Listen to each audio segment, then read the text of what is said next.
Have you ever worked out harder than ever before, only to gain weight instead of losing it? I've had this happen to me, and not just once, but multiple times. And in my research, I found that this becomes more common as we age. This becomes normal as you push past age 40 because your body starts needing things differently than it did in your earlier years.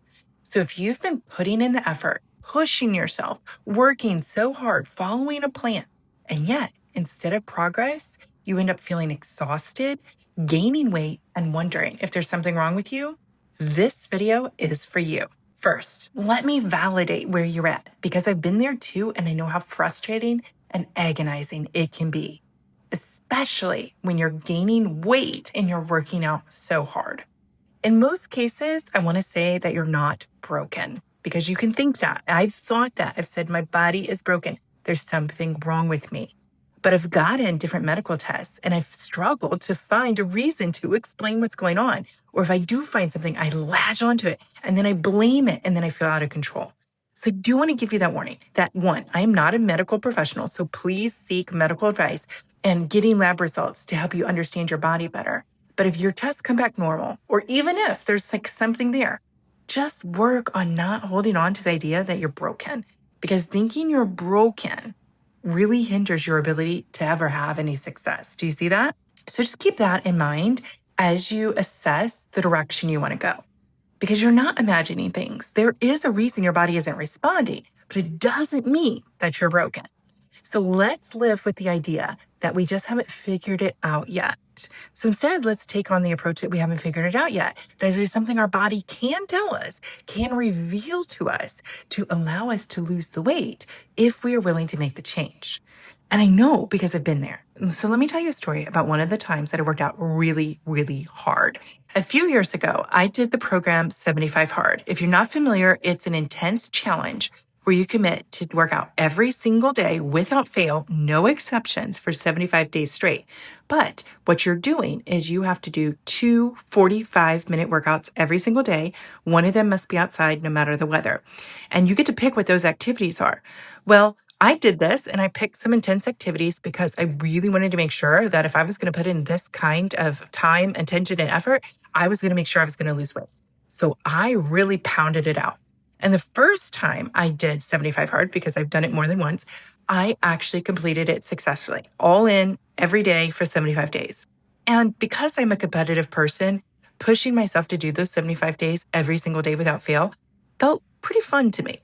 And I had an accountability partner, and so we pushed each other and encouraged each other back and forth every day. It was a good time for me. And on the other days when my body wanted to cave, like it wanted rest, or I was fatigued from my period or whatnot, I still pushed through because I wasn't willing to restart what I had already put in over the course of those days.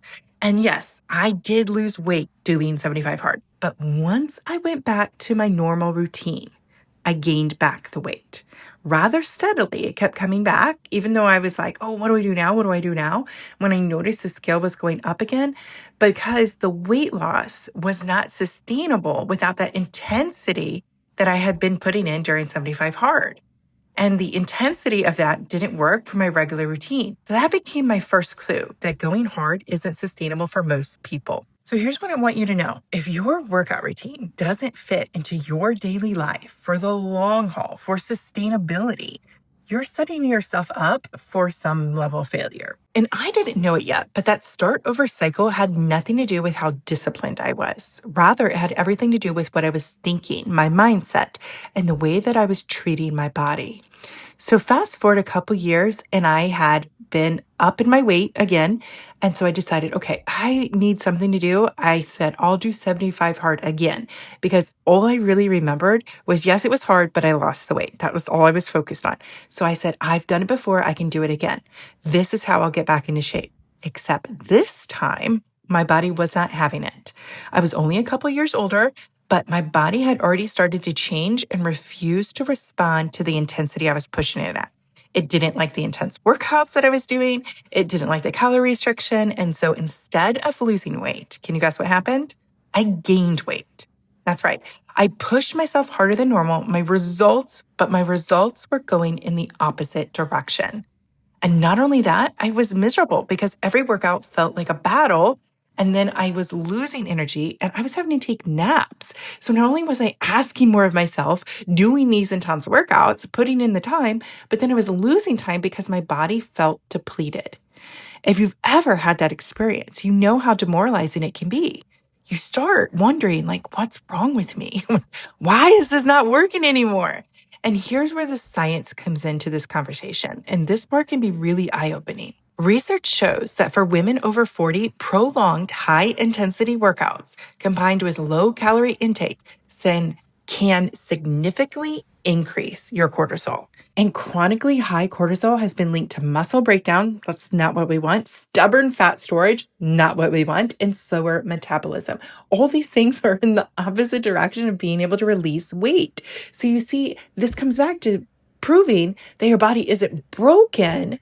It's just responding the way it knows how to because of the activities that you're doing, and it's not on board. You, in your goal, what you've chosen to do, if you're doing a high intensity workout that is like beating up your body instead of working with your body, do you see that all of a sudden you're in this opposite pole?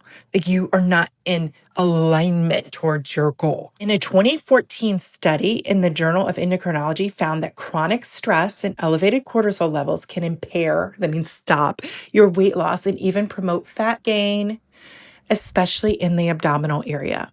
So it wasn't that my body was broken. My body was just doing exactly what it was designed to do. It was protecting me from what it perceived was too much stress. It was holding on to every bit of energy it could in that form of fat because it thought my survival depended on it. And that's when I finally learned I cannot punish my body into submission.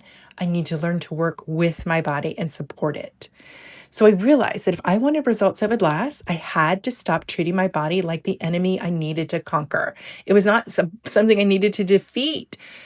I needed to find a way of moving forward that felt good, that I could do consistently, and that wouldn't leave me dreading the next workout or leave me so drained that I had to go take a nap.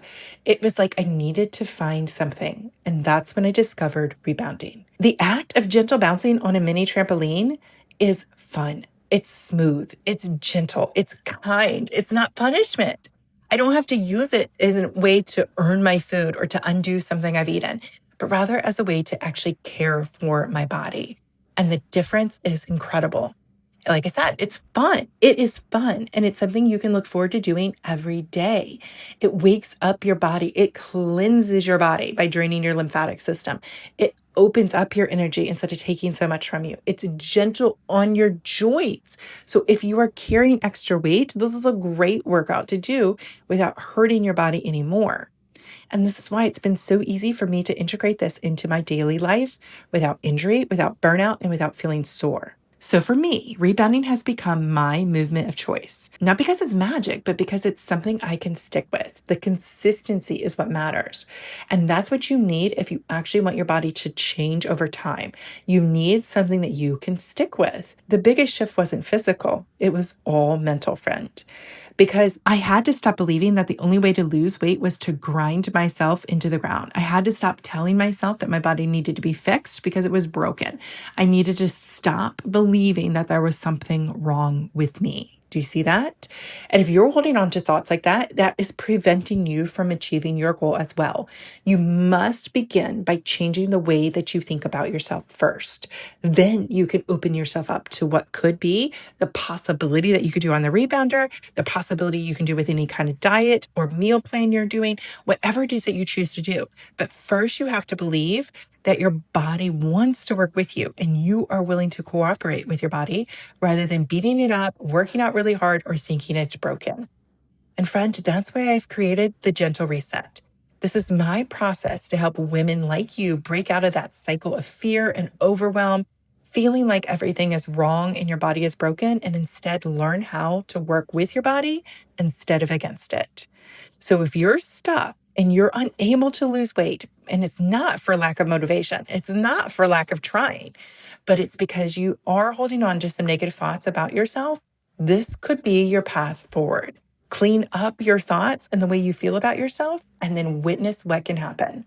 If you want more information about how I can help you, check out the link in the description. So let's go back to that idea go hard or go home. That's just a myth. The truth is, you don't have to go hard to make progress. And in some cases, especially at this stage of life after 40, going hard can stall out your results. But when you give your body movement it enjoys, can easily recover from, and you can create consistency. And consistency is what can change your body long term. So for me, like I said, this is rebounding. And if you're here on this channel watching this right now, I hope that you have started your rebounding journey as well. It's joint friendly, low impact, and incredibly effective if you've been out of shape for a while, if you're carrying extra weight, or you have limited mobility. Happy bouncing, friend.